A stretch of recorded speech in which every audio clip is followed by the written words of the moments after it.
يا هلا ميت هلا الضيوف والمعازيم الكرام يا ميت هلا حطاط وعقل ختياني وشباب شباب وصبايا يا هلا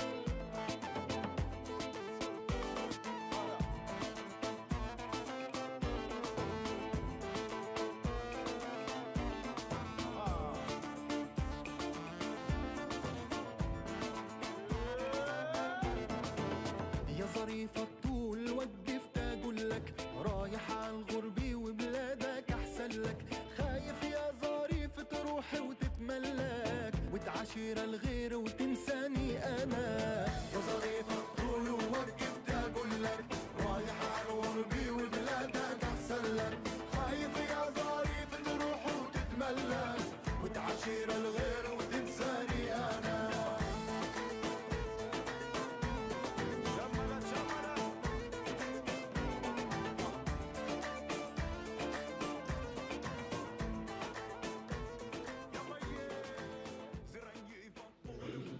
Sur la question de l'État unique, d'un État ou deux États, ma position, c'est pas à nous de décider, c'est pas au moment de solidarité, c'est au peuple eux-mêmes à le dire.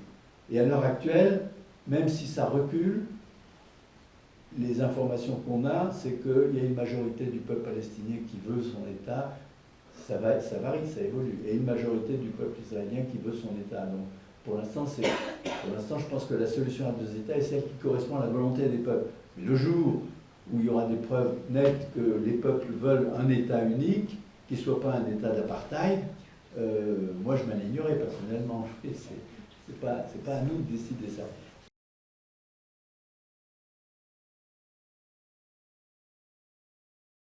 Un deuxième point, c'est la suspension de l'accord d'association Union européenne-Israël.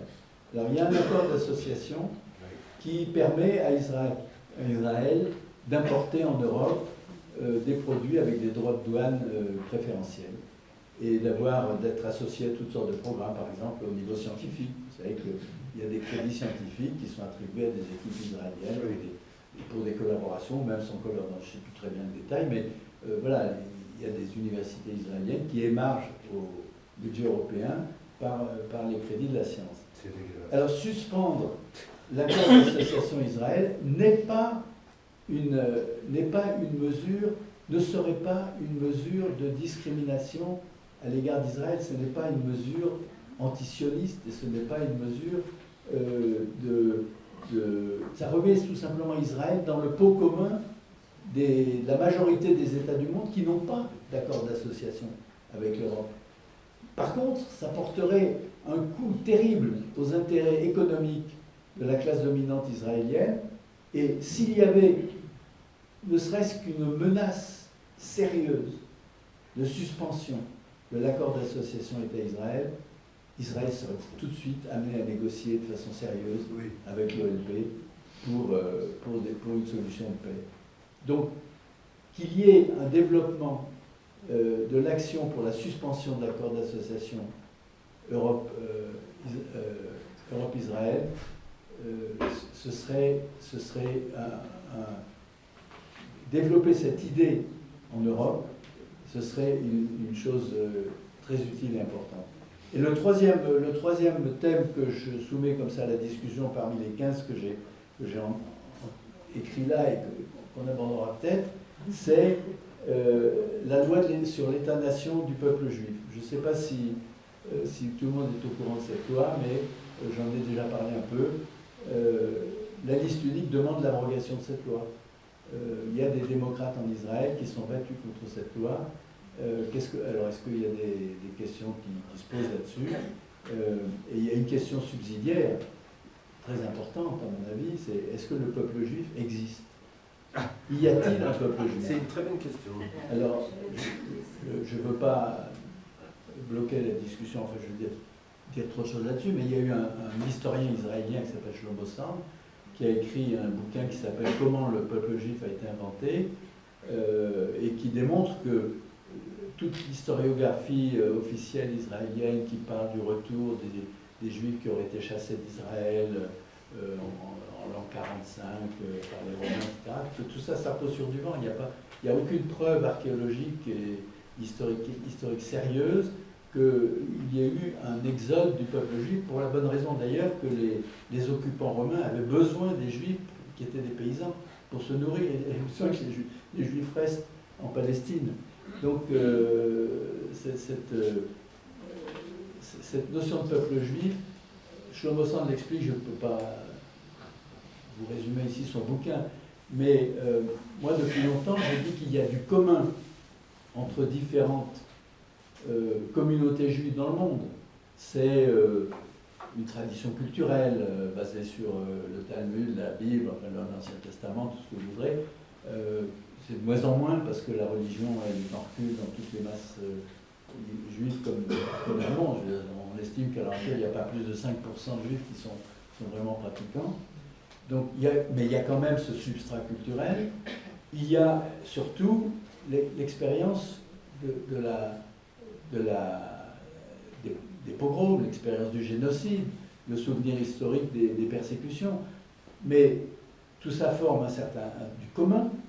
Mais il est clair qu'entre des communautés juives de Buenos Aires, des juifs de Sarcelles ou des juifs de Bombay, il y a beaucoup de différences aussi. Et la notion de peuple ne s'applique pas. Il y a un fait spécifique, anthropologique, historique, culturel, juif, mais la notion de juif ne s'applique pas.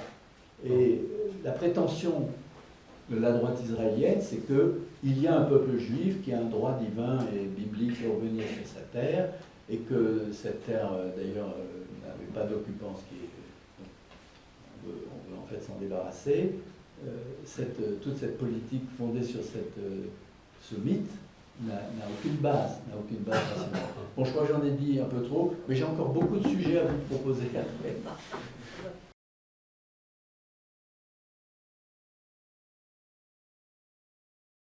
Maintenant sur BDS. Alors, BDS quoi? Il faut quand même savoir qu'il y a deux versions de BDS. Il y en a une qui est totalement contre-productive pour une raison très simple. C'est qu'elle est contraire à la solidarité internationale avec les forces progressistes israéliennes. Ayman Odeh, qui dirige la liste unique, dont j'ai parlé tout à l'heure, est d'accord pour le boycott des produits. Et le boycott, c'est quoi? C'est boycott des investissements sanctions. Des investissements et sanctions et boycott des entreprises et des institutions qui participent et profitent de la colonisation. Cette version BDS, boycott des investissements sanctions, elle est celle du collectif national pour une paix juste et durable, qui réunit une cinquantaine d'organisations, dont la plupart des grandes organisations démocratiques françaises, c'est-à-dire la CGT, la FSU, il y a la FPS qui a un grand rôle là-dedans, le Parti communiste, etc. Et puis une myriade de plus petites organisations, il y a l'ODIR, puis il y avait le GUPS, le groupement General Union of Palestinian Students, etc. Un certain nombre d'organisations, et l'UJFP, Union Juive Française pour la Paix,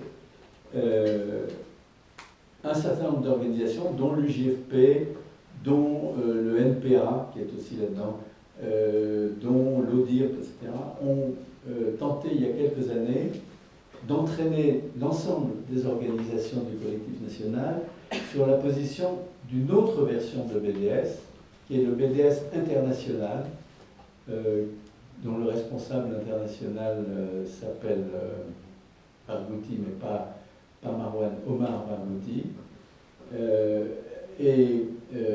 qui a comme spécialité de plus en plus de prôner le boycott d'Israël. Ayman Odeh, dirigeant de la force principale opposée à Netanyahou et à sa politique, a exprimé son soutien au boycott des produits israéliens et des organisations et institutions qui participent et collaborent à la colonisation, mais il a déclaré son opposition et l'opposition de ses forces principales de la gauche israélienne au boycott d'Israël, parce que ce boycott d'Israël est utilisé par la droite pour les isoler, pour faire d'eux des traîtres à la patrie israélienne. Et ça nous amène à la question de sionisme ou pas sionisme. Donc moi je dis, vous voulez développer la lutte pour la paix, arrêtez de prôner le boycott d'Israël. Le boycott d'Israël, c'est dans l'imaginaire français, pour beaucoup de citoyens qui seraient prêts à se mobiliser, c'est équivalent à la négation d'Israël. C'est équivalent à des souvenirs anciens où on boycottait les Juifs parce qu'ils étaient Juifs. Donc, boycott des produits israéliens, des produits palestiniens, boycott des organisations comme Orange, Veolia et d'autres qui profitaient de la colonisation ou qui participaient à la colonisation, oui. Et une autre voix juive a participé à ces boycotts, elle les appuie, elle les soutient et elle se félicite des succès qui ont été emmagasinés. Les responsables de BDS France, qui est l'émanation de BDS International, se glorifient de ces succès. Mais la réalité, c'est que les seuls succès qui ont été obtenus par le mouvement BDS sont ceux qui ont été obtenus par le BDS du collectif national. Et ils ont réussi à entraîner une sorte d'identification dans l'opinion publique, puisque maintenant, vous-même, enfin les personnes qui sont intervenues, parlent de BDS. Mais quand on parle de BDS sans dire BDS France ou BDS du collectif national, on entretient la confusion. Il y a un BDS qui est utile, qui est rassembleur, parce que l'opinion française est contre la colonisation, majoritairement contre la colonisation. Mais le boycott d'Israël entraîne la division dans le mouvement de solidarité, donc abandonner ce mot d'ordre dangereux et qui n'a produit aucun résultat concret. Les seuls résultats concrets du mouvement BDS qui ont été obtenus, ça a été le retrait des investissements de Orange, de Veolia et d'autres. Donc ça, c'était sur BDS. Qu'est-ce qu'on m'a demandé d'autre? La peur. Et Logini a absolument raison. Je veux dire, le gouvernement israélien, la direction israélienne, excite le sentiment d'insécurité, la peur. Et quand on voit aujourd'hui, j'apprends en lisant le journal, qu'un général iranien déclare que le moment est venu de pouvoir, nous pouvons maintenant détruire Israël complètement. Il y a là un élément de choix pour la droite israélienne qui mobilise l'opinion derrière l'idée qu'on veut nous détruire. Mais toute politique, tout mot d'ordre, toute initiative qui aboutit à dire, à laisser supposer, à laisser exploiter par la direction israélienne de droite, par la droite israélienne, qu'on en veut à l'existence d'Israël, eh bien ça ne fait que braquer, ça ne fait que diviser, ça empêche la réunion de centaines de milliers de gens dans les rues pour réclamer la reconnaissance des droits nationaux palestiniens, pour réclamer la reconnaissance de l'État de Palestine, pour réclamer la suspension de l'accord d'association Union européenne-Israël. La suspension, je le répète, la suspension de l'accord d'association n'est pas un boycott d'Israël, c'est mettre Israël sur la même position que le Pérou, que le Zimbabwe ou que les 140 États du monde qui n'ont pas d'association avec l'Union européenne. Et ça créerait des difficultés économiques énormes à la couche dirigeante israélienne. Donc, moi je dis qu'il faut, si on veut vraiment aider le mouvement national palestinien, eh bien, il faut affirmer le droit national palestinien et affirmer les droits nationaux israéliens. Ça m'amène à cette question du peuple juif. Parce que, à mon avis, il n'y a pas de peuple juif, mais il y a un peuple israélien. C'est un peuple de formation récente, d'ailleurs comme le peuple palestinien. Le peuple palestinien n'existait pas il y a 80 ans, ou n'existait pratiquement pas.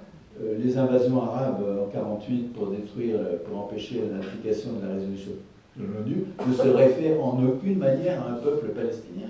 Ça, c'est une éruption d'une réalité récente. De même, le peuple israélien. Le peuple israélien, il est formé de toute une mosaïque de gens qui viennent de différents pays. Il est pétri de racisme et de discrimination, la discrimination principale étant à l'égard des non-juifs, mais entre les différentes populations juives, il y a des discriminations énormes. Les séfarades, les juifs qui viennent d'Afrique du Nord sont traités, sont reconnus par les Ashkénazes, qui sont la couche dirigeante. D'une certaine façon, représentent la couche historique israélienne, comme des Noirs. Enfin, les Noirs, c'est des riens, les Schwartz, c'est la lie de la terre. Quoi. Et il y a les Russes, il y a, etc. Donc il y a toutes sortes. Mais tout ça fait qu'il y a un peuple israélien, et globalement, ce peuple israélien, il est attaché à son État. Et tous ces gens, avec toutes leurs différences, leurs combats politiques, se disent sionistes. Qu'est-ce que ça veut dire sioniste en Israël? Ça veut dire on aime notre patrie. On veut qu'Israël... voilà, c'est comme se dire français. Moi, je suis français, j'aime la France. Voilà. Les sionistes, des sionistes, il y en a de toutes les sortes. Il y a des sionistes qui veulent qu'il y ait un État pour les Juifs. Il y a des sionistes qui veulent que Israël colonise toute la Palestine et expulse les Arabes. Il y a des sionistes qui, au nom de leur sionisme, refusent de servir dans les territoires occupés et font de la prison. Le sionisme est tellement divers qu'on ne peut pas le définir de manière univoque. Et de même, l'antisionisme est quelque chose qui n'a pas de définition univoque. Parce qu'il y a un antisionisme, je dirais, politique, qui dit qu'il est opposé à la politique israélienne. Ils l'appellent ça antisionisme, c'est leur opinion.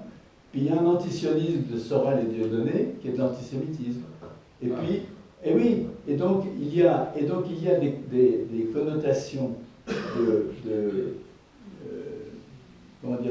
confusion dans l'emploi du langage de l'antisionisme.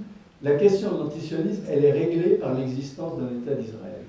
Ça, c'était la visée des Juifs sionistes d'avant le génocide. Mais ce qui a créé Israël, ce n'est pas le sionisme. Ce qui a donné corps à Israël, c'est le génocide. C'est le fait que les survivants des camps de concentration étaient rejetés par un certain nombre de pays d'où ils venaient. Ils ne pouvaient pas venir chez eux. Les Juifs qui sortaient des camps de concentration, qui voulaient retourner en Pologne chez eux, et moi j'en ai eu des collègues physiciens à Jussieu, qui sont parmi les plus jeunes survivants d'Auschwitz. Quand ils sont arrivés chez eux en Pologne, on leur a dit tirez-vous parce que nous les Juifs on est en train de les pendre. Et on les pendait. Oui. Donc il y a eu des populations survivantes des camps de concentration qui n'ont eu nulle part à aller qu'en Israël où il y avait des gens qui les accueillaient, où ils se sentaient protégés ou je ne sais pas quoi. Et avec toute cette tragédie historique, il s'est créé un peuple israélien, dont font partie les Arabes israéliens. Et c'est ça le mérite aussi de la liste unique, c'est de dire combat commun pour un avenir commun. C'est vrai pour les Israéliens et les Arabes en Israël, et les non-juifs en Israël, mais c'est vrai aussi pour les Palestiniens et les Israéliens. Un combat commun pour un avenir commun. Et sinon, on va vers la tragédie. Ceux qui veulent boycotter Israël à l'heure actuelle, ils laissent penser qu'on veut se débarrasser d'Israël. Ah oui. Je ne dis pas qu'ils le veulent. Ils peuvent penser que c'est uniquement le temps, que ça va mal, que Israël ne respecte pas les droits nationaux palestiniens et qu'après, etc. Mais dans l'imaginaire politique français, la notion de boycott d'Israël, elle est dangereuse. Et il y a maintenant cet élément politique qui devrait tous nous guider si nous sommes des internationalistes, c'est le fait que les forces progressistes principales en Israël le refusent. Ce ne sont pas les forces, c'est pas comme en Afrique du Sud. En Afrique du Sud, c'était l'ANC qui réclamait le boycott de l'Afrique du Sud. C'est pas la même chose. Là, il y a des forces, on appelle ça la société civile palestinienne, a proposé le boycott d'Israël. Oui, mais si ça ne correspond pas à une volonté qui vient du peuple même d'Israël, ça a un autre sens que le boycott d'un pays par les forces progressistes de ce propre pays. Or, les forces progressistes en Israël refusent le boycott d'Israël, elles sont pour le boycott des colonies, et elles sont contre les colonies.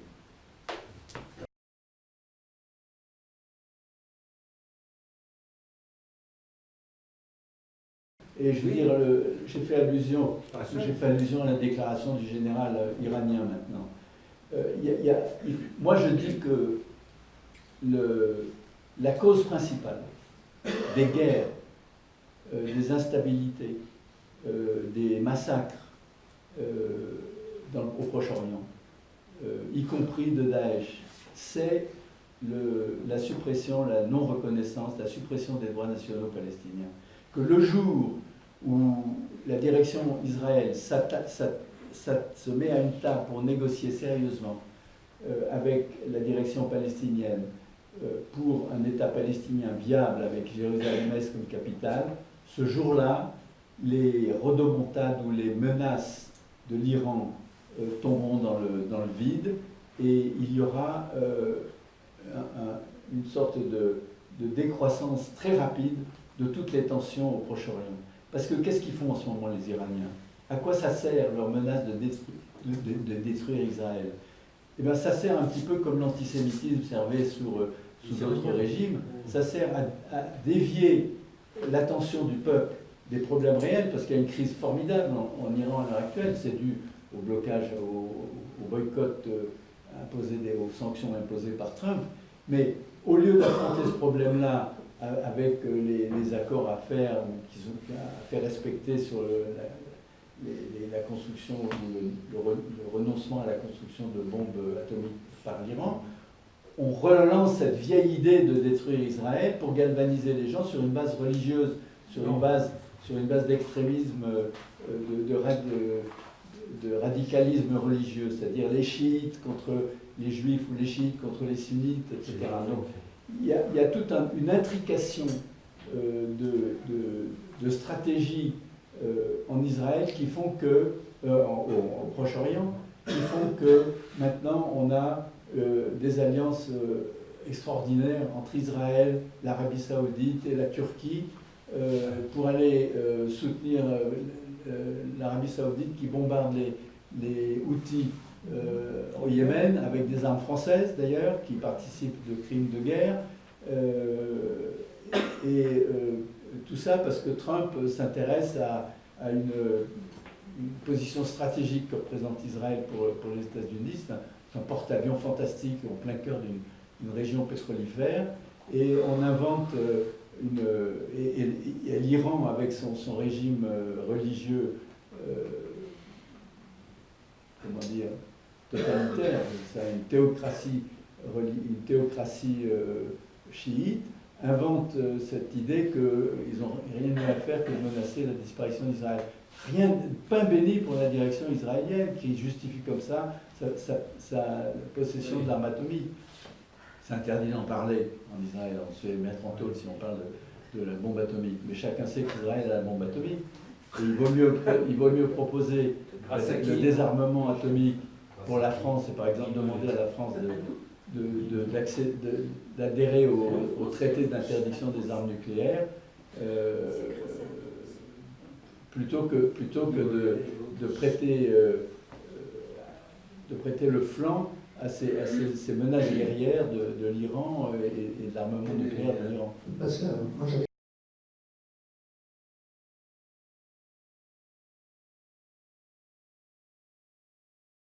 c'est qu'il y a maintenant un décrochement massif de l'opinion juive américaine par rapport à la politique de Netanyahou, y compris des dirigeants communautaires américains juifs qui avaient comme fonction de récolter de l'argent pour Israël, déclarent que si Netanyahou persiste, il déclarait avant les élections, si Netanyahou persiste à vouloir coloniser la Cisjordanie et à maintenir sa loi sur l'État-nation du peuple juif, eh bien il cessera d'être un État démocratique.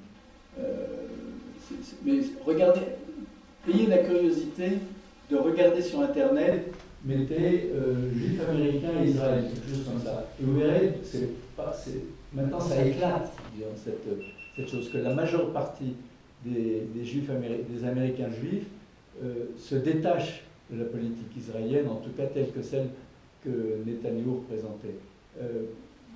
Regardez-le, vous verrez, depuis plusieurs années, il y a un mouvement et c'est maintenant quelque chose qui est massif. Par contre, ce qui existe très fort aux États-Unis, c'est le mouvement protestant intégriste. vous le savez sans doute, le mouvement protestant intégriste veut réunir tous les juifs en Israël pour les convertir ou les tuer. Pourquoi? Parce que le jour où tous les juifs sont concentrés en Israël, ce sera enfin les conditions de l'Apocalypse, c'est-à-dire la réalisation du royaume de Dieu. Et la force principale de soutien à Israël, c'est surtout les intérêts stratégiques américains et le soutien des protestants intégristes. Mais il y a une chose qu'il faut savoir, c'est que limiter la discussion sur la force militaire des uns et des autres, parce qu'il n'y a aucun doute que l'armée israélienne est la plus forte de la région, que l'armée américaine dépasse de loin toutes les capacités de destruction de tout le monde. Mais il y a une force gigantesque qu'on oublie souvent parce qu'elle n'est pas immédiatement visible, mais elle s'exprime aux Nations Unies. C'est l'opinion publique, la force de l'opinion publique mondiale. Et l'opinion publique mondiale, elle soutient les droits nationaux palestiniens.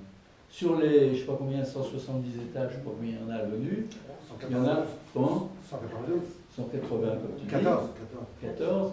Il y en a 190 qui soutiennent l'OLP. Et puis il y a les États-Unis, Israël et 3 ou 4 États microscopiques Qui font le blocage. qui Bermude occupée par les US, Israël et US. Et ça montre la force de l'opinion publique internationale. Et c'est ça qui a permis à l'autorité palestinienne, à l'OLP, d'engranger des résultats dans sa lutte politique, pacifique, non violente. Ils ont obtenu des résultats diplomatiques. Alors c'est vrai qu'à l'heure actuelle, ces résultats diplomatiques n'entraînent pas l'évacuation des territoires. Mais il faut savoir que les colonies, l'argument qu'on dit, que monsieur a dit là-bas, la notion de 2 États, l'idée de 2 États, c'est terminé. Ouais. Bon, vous avez eu des Palestiniens qui, c'est leur opinion, elle est respectable. Et c'est une opinion qui grandit. En Palestine, il n'y a aucun doute, on le voit. Mais en même temps, il y a des solutions au problème des colons. Il y a eu des solutions qui ont été proposées par l'autorité palestinienne, avec tous les défauts qu'on peut lui reconnaître, la corruption, tout ce qu'on veut. Ils ont dit, non, ce problème des colonies, on peut le résoudre si on a une volonté de paix. Il y a plusieurs solutions. On peut attribuer aux colons une nationalité palestinienne pendant un certain temps, des droits civiques en Palestine, sous l'autorité, à partir du moment où ils respectent l'autorité politique palestinienne, eh bien, on peut s'arranger avec ces gens qui sont là chez nous. Mais il est bien évident que ce n'est pas l'objectif des forces de droite et religieuses et de l'intégrisme religieux israélien, juifs israéliens, d'aller se mettre dans des colonies, c'est pour occuper la terre que nous a donnée Jéhovah, etc. Il y a toute ce discours religieux intégriste qui justifie la possession de la Judée-Samarie par les Juifs. Bon, tout ça, ce sont des idéologies extrémistes religieuses qui sont malheureusement répandues en Israël et qu'il faut combattre.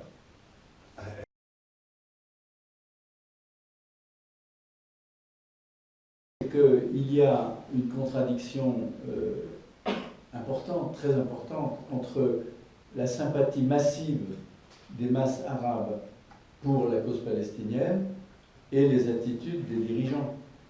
Quand l'Arabie saoudite collabore, ou le Qatar avec Israël,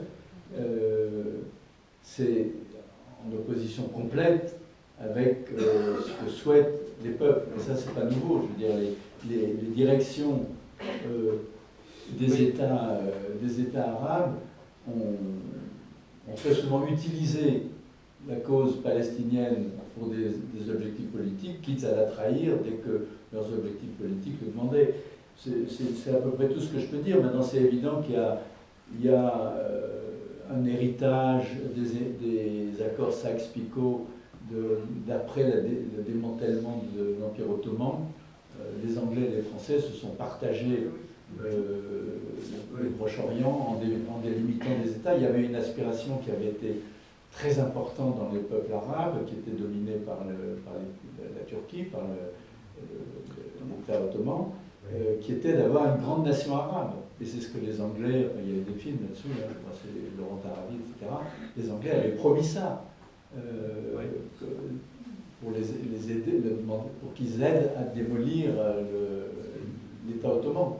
Et puis en 1918, En fait, ils se sont répartis les sphères d'influence. La France a pris le Liban et la Syrie, les autres ont pris la Jordanie, l'Irak, je ne sais plus quoi, enfin, et ça ne correspondait pas à la volonté des peuples. Donc il y a un problème. Alors après ça, est-ce que les consciences nationales ont évolué et est-ce qu'il y a une conscience nationale maintenant syrienne, est-ce qu'il y a une conscience nationale irakienne?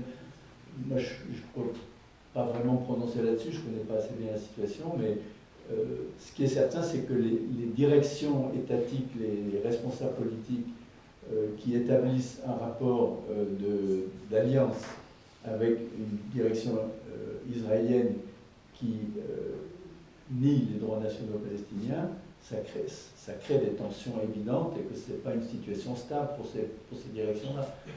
Qu'est-ce que je peux dire d'autre? Je ne sais pas là-dessus, c'est à peu près tout ce que je me sens capable de répondre.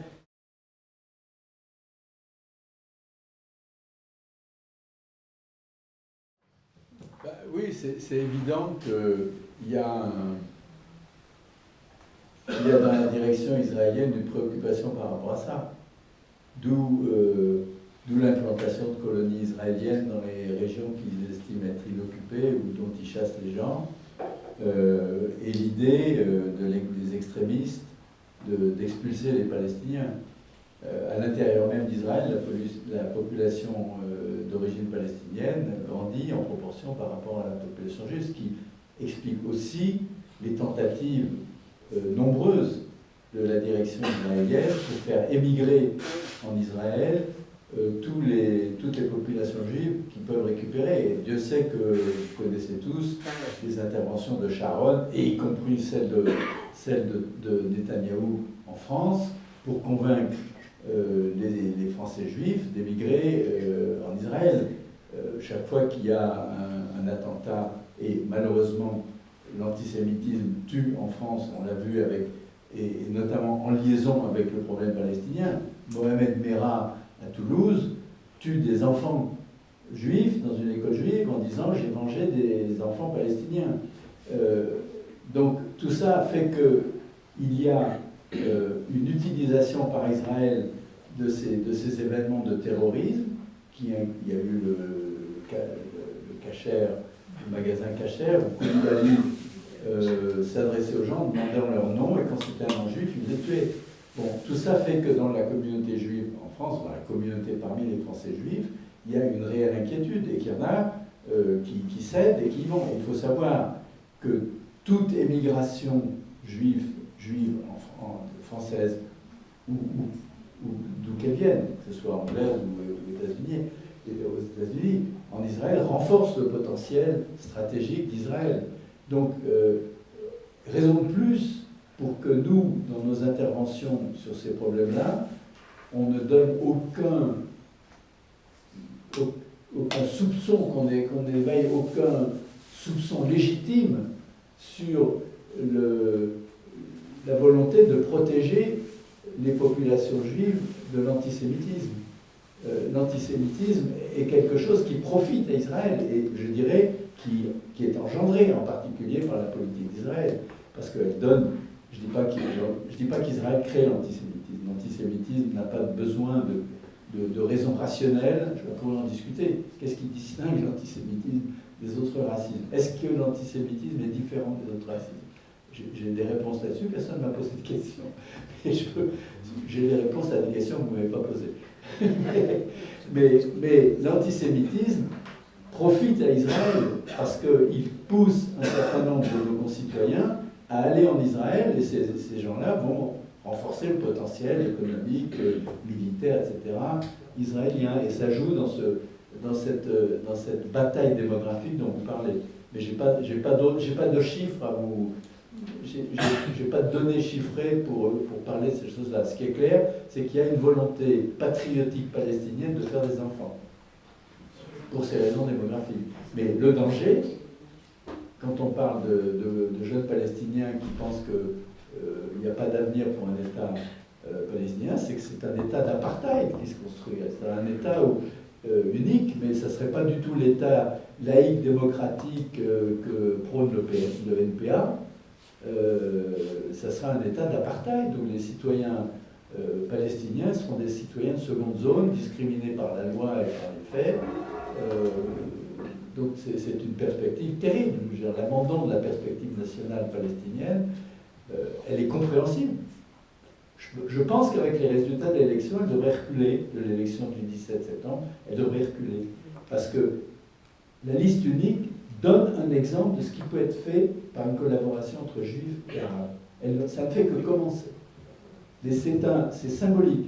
On a dit tout à l'heure, oui, ça n'empêche pas, ils ont gagné peut-être, mais ça n'empêche pas les forces réactionnaires d'être majoritaires en Israël.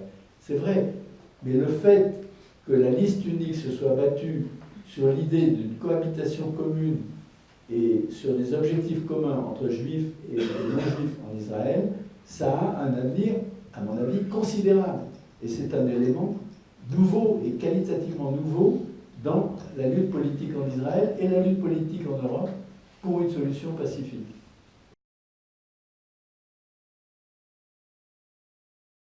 Alors, donc, voilà, maintenant, je profite de la mention qui a été faite par un intervenant sur un film pour dire quelque chose qui me semble important. Il y a un film qui vient de sortir, qui s'appelle Pas en mon nom, Pas en mon nom, qui est un film qui interviewe des personnalités comme Denis Broman, Robert Kissou, peut-être d'autres que vous connaissez moins bien, enfin un certain nombre, il y en a, je suis à 7 ou 8, qui sont des personnalités juives qui expliquent comment elles ont été amenées par l'expérience, parce qu'elles ont vécu, par leur visite en Israël, à adopter des positions très critiques vis-à-vis de la position israélienne et de soutien aux droits nationaux palestiniens. Et ce film, il ne sera pas distribué par les circuits commerciaux, et il est, je pense, utile de le diffuser. En tout cas, une autre voix juive recommande vivement à tous ceux qui peuvent le faire de le diffuser. Et si vous pouvez organiser à Orsay une diffusion de ce film, c'est un film qui va permettre à nos concitoyens qui se reconnaissent une identité juive de mieux vivre leur judéité en se battant pour l'universalité des droits de l'homme, et notamment ceux du peuple palestinien, et à l'immense majorité du reste de la population qui ne se reconnaissent pas d'identité juive, que critiquer la politique israélienne, ce n'est pas de l'antisémitisme, c'est aussi soutenir toutes ces personnalités juives, et entre autres une autre voix juive, mais pas seulement, qui représente cette opinion juive progressiste. Je vous propose de nous en tenir là. Donc je rappelle quand même deux petits temps pour remercier quand même Pascal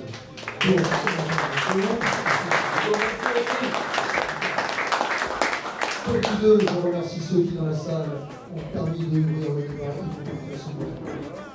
et petit 3, donc aux prochaines conférences, donc le 5 novembre, tout ce que vous avez